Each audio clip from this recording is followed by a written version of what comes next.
राजधानी पटना के ऊर्जा स्टेडियम में 23 और 24 मई 2026 को 2 दिवसीय एआई महासम्मेलन का आयोजन किया जाएगा। इस सम्मेलन में बिहार में आईटी सेक्टर में निवेश बढ़ाने, नई पीढ़ी को आर्टिफिशियल इंटेलिजेंस से जोड़ने और तकनीकी शिक्षा को बढ़ावा देने जैसे महत्वपूर्ण विषयों पर चर्चा होगी। सम्मेलन में एआई आधारित शिक्षा, डिजिटल तकनीक के बढ़ते प्रभाव और युवाओं को आधुनिक तकनीक ज्ञान से लैस करने पर विशेष जोर दिया जाएगा। साथ ही विद्यालयों के पाठ्यक्रम में एआई संबंधी विषयों को शामिल करने और छात्रों को शुरुआती स्तर से ही तकनीकी शिक्षा से जोड़ने पर विचार विमर्श किया जाएगा। कार्यक्रम के दौरान विशेषज्ञ, शिक्षाविद, तकनीकी क्षेत्र से जुड़े लोग और विभिन्न क्षेत्रों के प्रतिनिधि बिहार में आईटी उद्योग के विकास और रोजगार के नए अवसरों को लेकर भी अपने विचार साझा करेंगे। आयोजकों का मानना है कि इस तरह के आयोजन से बिहार में तकनीकी विकास को नई शिक्षा मिलेगी और युवाओं को भविष्य की तकनीकों के प्रति जागरूक करने में मदद मिलेगी। ये ऑर्गेनाइजेशन क्लास एडटेक के माध्यम से की जा रही है, जो कि Bihar registered recognised startup company है। साथ ही साथ इसमें हमें डिपार्टमेंट ऑफ इंफॉर्मेशन टेक्नोलॉजी का काफी सहयोग प्राप्त है। अलॉन्ग विद दैट हम लोग बिहार इंडस्ट्रीज एसोसिएशन, सीडैप, एचटीपीआई, जितने भी टेक्निकल ऑर्गेनाइजेशंस आप यहाँ जानते हैं, उनसे हमें असिस्टेंस दिया गया है। इस पार्टिकुलर समिट में अगर हम देखें कि कितने गणमान्य आ रहे हैं, तो सबसे पहले इसमें चीफ गेस्ट हमारे गवर्नर साहब होंगे, तो उनके मंतव्य में ये सारी चीजें की जाएंगी। साथ ही साथ सीएम सर के से भी बातें चल रही हैं, जिसमें सीएम सर के भी आने की उम्मीद है। इसके अलावा अगर आप इंडिया एआई मिशन के बारे में जानते हो, तो कल परसों इंडिया एआई मिशन ने हमारे चीफ को ट्वीट भी किया था, and that is the first tweet about any state AI thing. तो इंडिया एआई मिशन एआई को इंडिया में पॉपुलराइज करने की गवर्नमेंट विंग है, और इसके तरफ से सीईओ जो इंडिया एआई मिशन की है, कविता भाटिया मैम, तो they will be part of this. तो इस तरह से ये समिट बेसिकली देश के इम्पोर्टेंट डिग्निटरी जो कि एआई में अच्छा काम कर रहे हैं, एआई से जुड़े हुए हैं, और साथ ही साथ राज्य के सबसे प्रतिष्ठित लोगों के द्वारा सपोर्टेड है। और इस प्रेस कॉन्फ्रेंस के माध्यम से हम हर उस इंसान को, हर उस बच्चे को जो स्कूल में है, चाहे हर उस महिला को, हर उस वृद्ध को जो भी अभी इस टेक्नोलॉजिकल एज में है, उनको जोड़ना चाहते हैं समिट से, सो दैट एक लार्जर स्केल पे हम इम्पैक्ट कर सकें, बिहार को एक अगले लेवल पर ले जा सकें। नेक्स्ट मैं किस तरह से ये हेल्प करेगा, इसके लिए मैं सुमित सर को हेल्प इनवाइट करूँ, काइंडली वो असिस्ट करें इसमें।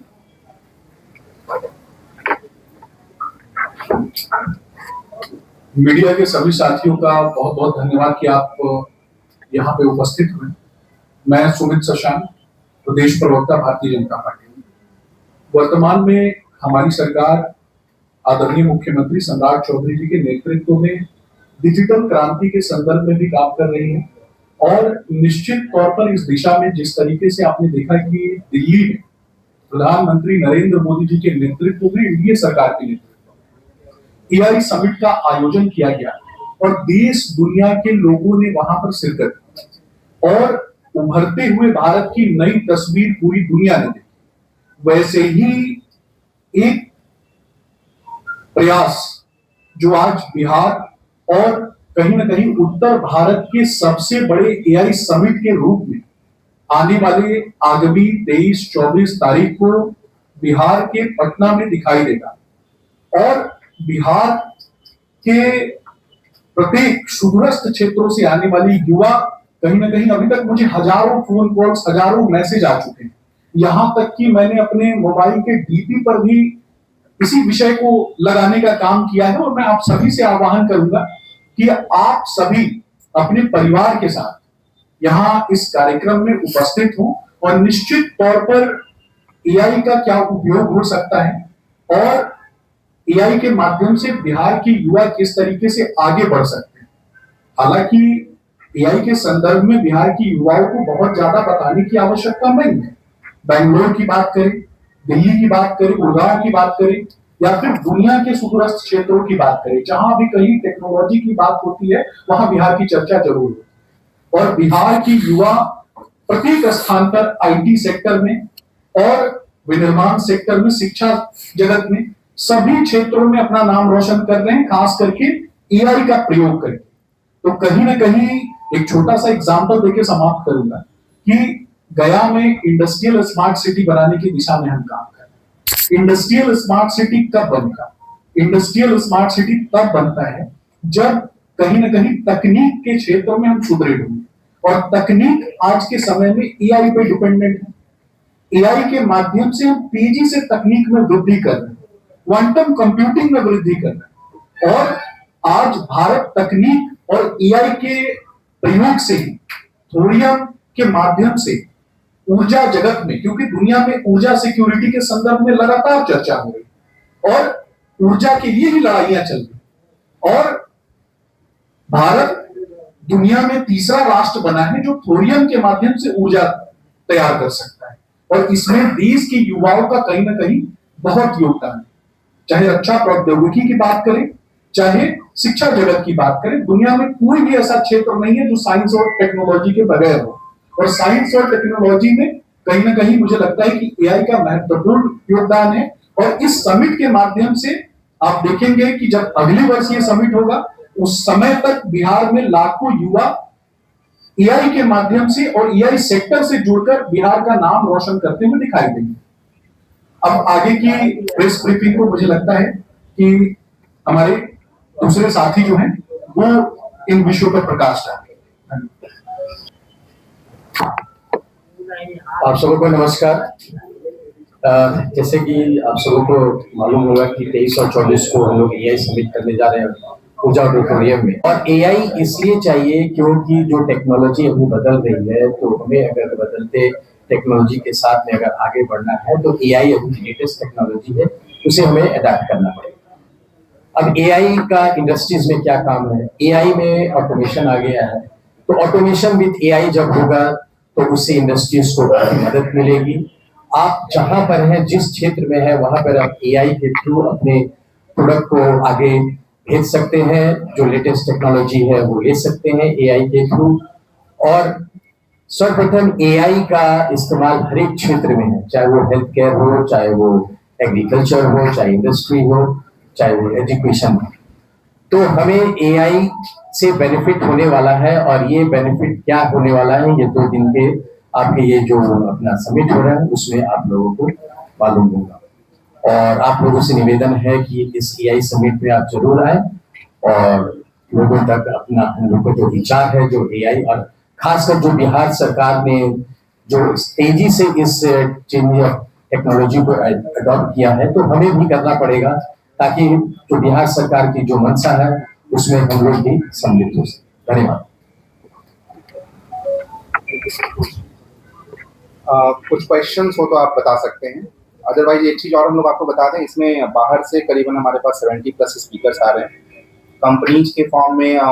कुछ कंपनीज यूएस से आ रही हैं, जैसे एब्सोल्यूट सिक्योरिटी वगैरह मैंने बताया, तो कंपनीज की तरफ से काफी इंटरेस्ट है। कि आप जानते हैं बिहार के ही ज्यादातर लोग बाहर काम कर रहे हैं, अधिकतर कंपनीज के अगर आप सीएक्सओ पोजीशन पे देखेंगे तो बिहार के लोग ही उपस्थित हैं। तो अगर यहाँ अपॉर्चुनिटीज आएंगी, जैसे अभी मैं कल टीपी लिंक के लोगों से बात कर रहा था, टीपी लिंक अगर आप जानते होंगे तो काफी स्ट्रॉन्ग हार्डवेयर टेक कंपनी है, उन सभी लोगों को किसको अपना घर पसंद नहीं आता। तो डेफिनेटली अगर यहाँ चीजें खुलती हैं, यहाँ ओपन अप होती हैं, और जिस तरह का अभी सरकार की नीतियां हैं, यहाँ डेफिनेटली इतने इन्वेस्टमेंट्स आ सकते हैं जो हम अभी परिकल्पना भी नहीं कर सकते। एक सर्टेन नंबर बोल पाना तो मुश्किल है, बट आपको मैं एक एग्जांपल देता हूँ। इसमें 2 कंपनी जो सॉवरेन एआई कंपनीज हैं, भारत जीपीटी और सर्वम एआई, इन दोनों के लोग उपस्थित होने वाले हैं। तो आप समझ सकते हैं उनके फाउंडर्स, उनकी फाउंडिंग कंपनी जिसमें गवर्नमेंट ऑफ इंडिया ने लगभग 1000 करोड़ तक का इन्वेस्टमेंट किया है, वो इसमें ज्यादा इंटरेस्ट ले रही है। तो यू कैन सी कि कितने इन्वेस्टमेंट की पोटेंशियल है। सरकार के आईटी मंत्री आ रहे हैं, सर निमंत्रण तो दिया गया है, लेकिन अभी काफी व्यस्तताएं हैं, तो काफी चीजें देखनी है, पूरे भारत को आगे बढ़ाना है। तो बिहार में हम लोग कोशिश कर रहे हैं इस चीज को आगे बढ़ाएं, डेफिनेटली हमें उनका सहयोग मिलता रहेगा। बट हाँ, उनके तरफ से हमें सीओ इंडिया एआई मिशन का सपोर्ट जरूर मिल रहा है। जो बतलाया जा रहा है कि नई पीढ़ी को जो अभी टेक्नोलॉजी से जुड़ना चाहते हैं, तो कैसे उन लोगों के बीच कैसे जाइए, विद्यालय में जो नियुक्तियां हैं। बिल्कुल, तो अगर आप इसकी जवाब आपको बिहार एआई मिशन में आपको मिलेगा। बेसिकली अगर आप बिहार एआई मिशन को ध्यान से देखेंगे तो उसमें 5 डिपार्टमेंट्स को इंक्लूड किया गया है। बिहार में शासन नए एक विकास के आयाम तैयार कर रहे हैं, उसमें आज क्वाल्स, बिहार औद्योगिक, बिहार इंडस्ट्री एसोसिएशन और बिहार सरकार के सहयोग से एक बड़ा प्रश्न पूछा गया था कि बिहार में सुरक्षा, सहयोग और संसाधन जिसके कारण से विकास नहीं हो पाता है, और इसका कारण है कि बिहार के सक्षम सुयोग्य बच्चे बिहार से बाहर नौकरी के लिए भागम भाग करते हैं। वैसे में जो यहाँ के कन्वेनर हैं, समन्वयक हैं, उनका कहना है कि मैं बिहार से हूँ और उन्होंने जिस प्रकार से कदम उठाए हैं, करोड़ों की नौकरी छोड़कर बिहार में अपनी ये बिहार के विकास के लिए और बिहार के नई पीढ़ी के तरक्की के लिए AI समिट कर रहे हैं। इस समिट में यह तय किया जाएगा कि बिहार में IT सेक्टर को कैसे तीव्र गति दिया जाए, रिमोट एरिया सुदूर क्षेत्रों में विज्ञान को IT विज्ञान को कैसे पहुंचाया जाए, ताकि नई पीढ़ी विज्ञान के नए नए पहलुओं को समझ सके, जान सके और तरक्की के रास्ते पर कदम बढ़ सके। बिहार एक लंबी उड़ान विज्ञान के क्षेत्र में भर सके, यही दिशा में निखिल जी का प्रयास है। इसमें जो सहयोग दिया जा रहा है बिहार सरकार से, यदि यह सफलता होती है तो बिहार के बच्चे बिहार से बाहर नहीं जाएंगे। छोटी छोटी कंपनी कुटीर उद्योग की तरह बिहार में भी खुल पाएगी, चाइना की तरह। Anand Aman, Patna. A to Z news live के लिए आनंद कुमार की रिपोर्ट।